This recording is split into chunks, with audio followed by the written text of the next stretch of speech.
Binary ভিত্তি হচ্ছে 2। তো 2 নাম্বারটা হচ্ছে বাইনারির সাথে ওতপ্রোতভাবে জড়িত। তো ডেসিমেল থেকে বাইনারি কনভার্ট করার জন্য একটা শর্টকাট আছে, সেটা হচ্ছে 1 এর power 2 to the power 0, 2 to the power 1, 2 to the power 2, 2 to the power 3, 2 to the power 4, 2 to the power 5, 2 to the power 6 এর জায়গায় থাকতে হবে। এটা মানে 2, 4, 8, 16, 32, 64।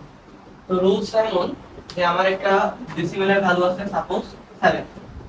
তাহলে আমি এখানে দেখব যে 7 এর মিনিমাম ছোট ভ্যালু কোনটা, সরি 7 এর নিকটতম ছোট ভ্যালু কোনটা। এটা হচ্ছে 7 থেকে বড়, তাহলে এটা হচ্ছে 4।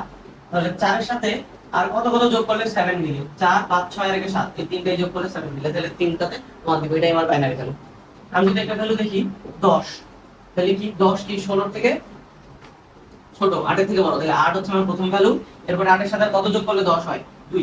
তাহলে এই দুটো থেকে কিছু নেই, 0। 10 10, এটা হচ্ছে আমার, এটা হচ্ছে বাইনারি ভ্যালু। হ্যাঁ, আরেকটা ভ্যালু দেখি, সাপোজ 30।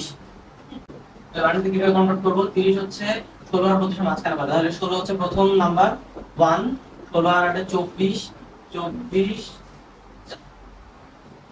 28 30, তাহলে 1 1 চারটা 1 0। এটাই হচ্ছে আমার 30 এর বাইনারি। ঠিক আছে, সবগুলো এইভাবে কনভার্ট করতে পারবে। সাপোজ একটা ভ্যালু দেওয়া আছে 5, তাহলে 5 এর জন্য কি হবে, 4 আর 1 যোগ করলে হয় 5, তাহলে এটাই হচ্ছে বাইনারি।